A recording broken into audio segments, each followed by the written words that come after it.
Hey everybody, I'm Morgan from the very unofficial travel guides. Today we're going to check out a room at Disney's Coronado Springs Resort.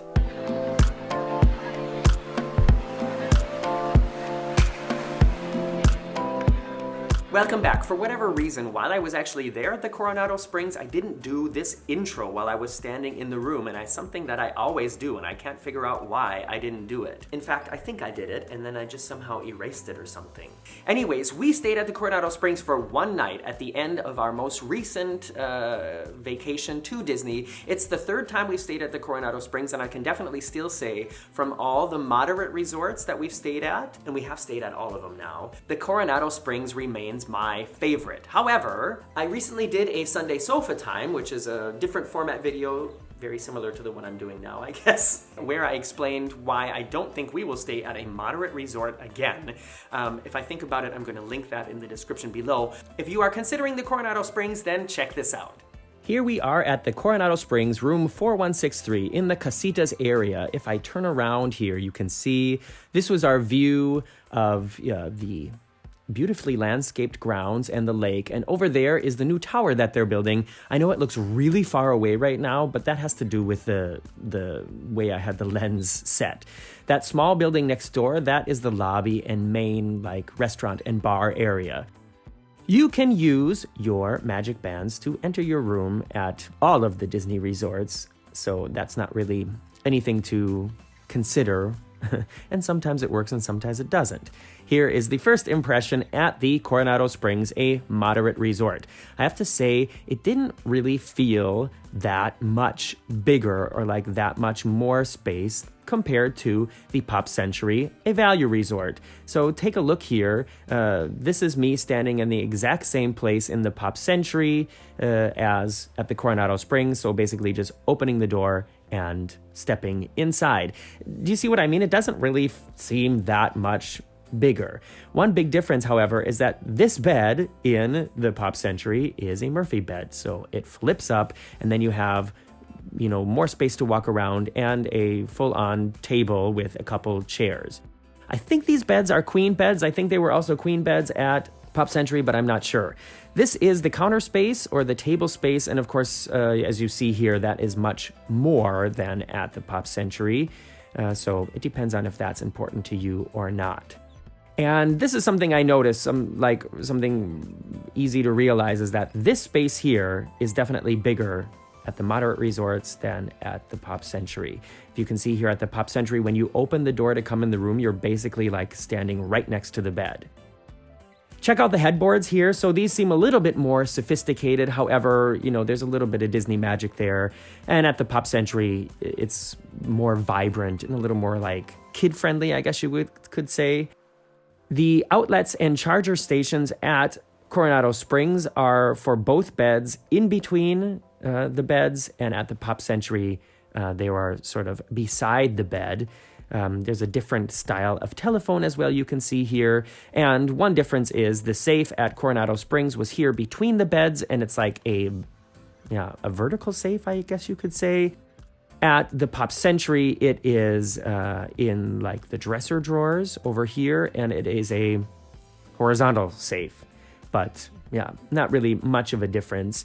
Here you can see the television and another view of the counter area at Coronado Springs. And if you are a coffee, tea, or cocktail drinker, if you like to mix in your own room, which Marcus and I have done, the Coronado Springs offers real glasses, real coffee mugs, and a much nicer coffee machine from Keurig. In Pop Century, we just sort of had a generic coffee pad machine with styrofoam cups, and Marcus and my sister both said that coffee also didn't really taste very good.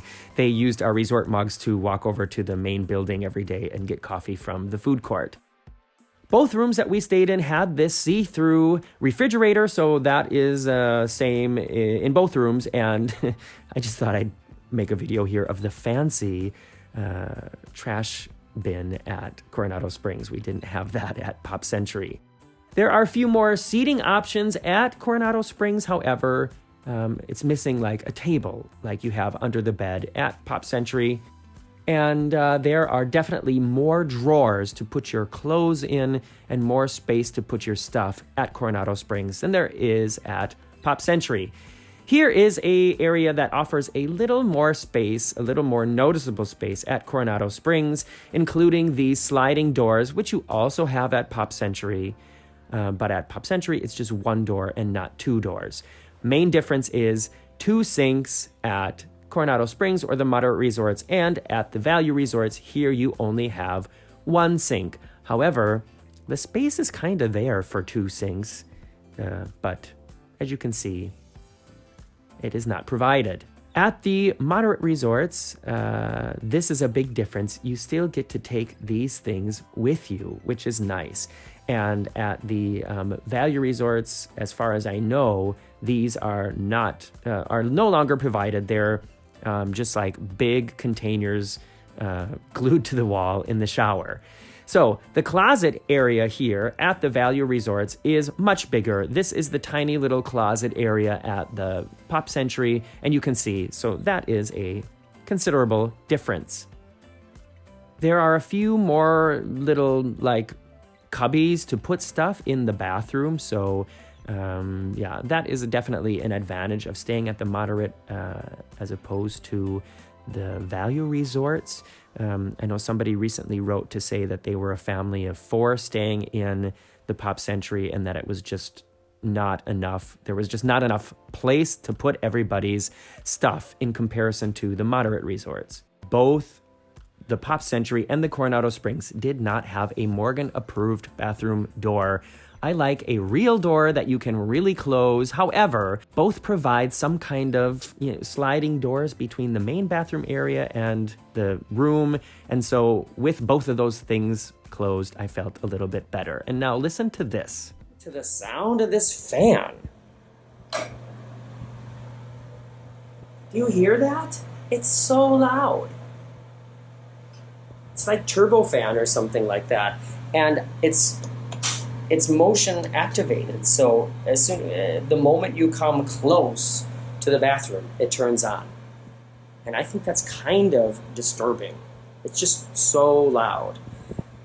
Here's the bathtub and shower, and at Pop Century, gosh, I feel like I have to scream. At Pop Century, we only had these, and those little packets out there were not there. And double-headed shower, which is nice. There is the crapper. And that's our room. And here's a closer look at our bathroom over at the Pop Century. And as you can see, it's basically the exact same space. I wouldn't say that there's really anything noticeably different about this. The same double shower head, the same kind of toilet. The only thing that was different was at the Pop Century, there was no annoyingly loud turbofan that automatically turned on anytime you got close to the bathroom.